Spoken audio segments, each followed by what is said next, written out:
Kona had been in the family room of a fifth-grade teacher on Paradise Lane. Stumpy had been born in a sugar maple near the south entrance of Gooseberry Park, and Gwendolyn had been born in a palm tree on an island somewhere in the Caribbean. It was a miracle that the three had ever found each other. Of course, this was mostly Professor Albert's doing. He was a retired biology professor who loved to grow daylilies and listen to the saxophone. Professor Albert had never been married. Like living alone in all the years he was a professor, he never minded the fact that he had no family. He was too busy teaching the cell structures of amphibians. But after he retired and found himself home so much of the time, he began to grow a little lonely. And when he started talking back to the radio, "Oh yes, I love outpatient care too," he realized he needed a pet. So he bought himself a hermit crab. She was the loveliest of all the crabs in the pet store. Her shell was creamy white with wavy brown lines flowing across it.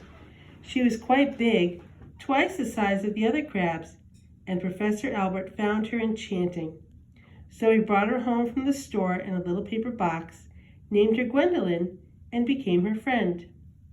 Gwendolyn turned out to be a wonderful companion. Professor Albert carried her bowl from room to room in the house, depending upon what needed doing. If he was in the kitchen baking banana bread, Gwendolyn was on the kitchen counter. If he was in the living room watching television, Gwendolyn was on the coffee table. If he was writing letters in his study, Gwendolyn was on the desk. Professor Albert knew that Gwendolyn liked him because she always pulled her head far up out of her shell to look at him when he talked to her. "Gwendolyn, did you know that each grade's markings are unique?"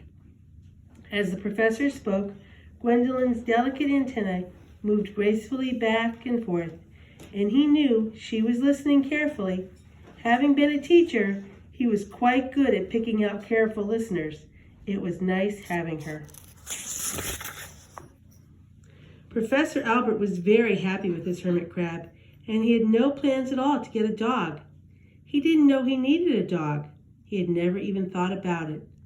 But one day, one of his neighbors who had a sister who had a son in the fifth grade class of a woman who lived on Paradise Lane told Professor Albert about the teacher's brand new litter of puppies. 12 in all. 12! The professor could not imagine so many puppies. He tried imagining 12 hermit crabs. So many bowls to carry. How did anyone manage 12 puppies? His neighbor said that the puppies were chocolate Labradors. Chocolate Labradors! The professor imagined children find these instead of chocolate rabbits in their Easter baskets. The neighbor said the puppies were round like beach balls and that they loved to play. They played and played and played. And when Professor Albert heard this, something lit up inside him. Something from when he was a boy. It had to do with dogs and playing. And before he knew it, he was telling his neighbor, "I would like to have one of those puppies." So Professor Albert found himself in the family room of a fifth grade teacher on Paradise Lane with 12 fat little puppies running all over him and all over each other and all over everything else in the room. He was delighted and overwhelmed and could hardly catch his breath. And he wondered how he could ever choose just one puppy from so many. They all looked pretty much the same. Should he just pick one up and go? But as he was trying to figure all this out, one of the happy puppies crawled into his lap and stayed. It stayed and stayed and stayed. The other puppies romped across him, licked his face, then ran off somewhere else. But this puppy stayed. The fifth grader said to Professor Albert, "Of them all, that's the one who likes to be held the most. He likes company. He'll be glad when he's the only puppy somewhere." Professor Albert smiled. He knew all about liking company, and this little puppy was staying. He took the puppy home. He named him Kona, after his favorite coffee. And there in that house, Kona grew up. Of course, Gwendolyn and Kona became best friends right away. Though Professor Albert couldn't understand Gwendolyn's language, Kona could, and very quickly Gwendolyn assumed the job of puppy training. "No, Kona dear, you are not allowed to chew," Professor Albert's slippers. No, Kona dear, dogs do not eat encyclopedias. No, Kona dear, you must wait until you are outside to do that. Do you want to go outside? Then sit at the door and bark for Professor Albert. That's right, bark. Kona did everything Gwendolyn told him to do, and Professor Albert said to everyone that raising a puppy was the easiest job in the world.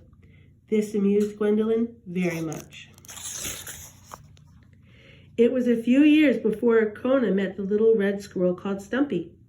Gooseberry Park was a very large park with many trees and many more squirrels, and to Kona, of course, all the squirrels looked alike. Kona went to the park every day with Professor Albert, and while the professor read books about snails and baboons and ants and lilies, listening to Charlie Parker on his Walkman, Kona explored the park and ignored the squirrels. Then one day he was exploring. Kona came upon a little red squirrel who was trying to pull a plastic toy tractor up a tree. Holding the tractor in her teeth, the little squirrel pulled it halfway up the trunk, but the tractor slipped and crashed to the ground. She ran down to the bottom to start all over again. Kona walked over to speak to her. Perhaps if you pushed it, he suggested, as the squirrel began pulling at the tractor yet again. The squirrel opened her mouth. What? The tractor crashed. Oops, said Kona. Sorry. The little squirrel ran down to try once more. It's for my collection, she said to the dog. I haven't had anything this big. Do you know what it's called? A tractor. I've seen them on television, Kona answered. Television? Asked the squirrel. Kona sometimes forgot the world really did have wild animals in it. He couldn't imagine anyone not knowing what a television was. Never mind, said Kona. I simply suggested you push it. Just put your paws on the back and roll it up the tree, just like a boy would.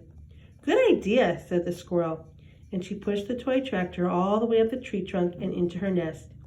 She disappeared inside and was gone for several minutes. Kona started to walk away. I'm Stumpy, the squirrel's little red head popped out of her nest just as the dog was leaving.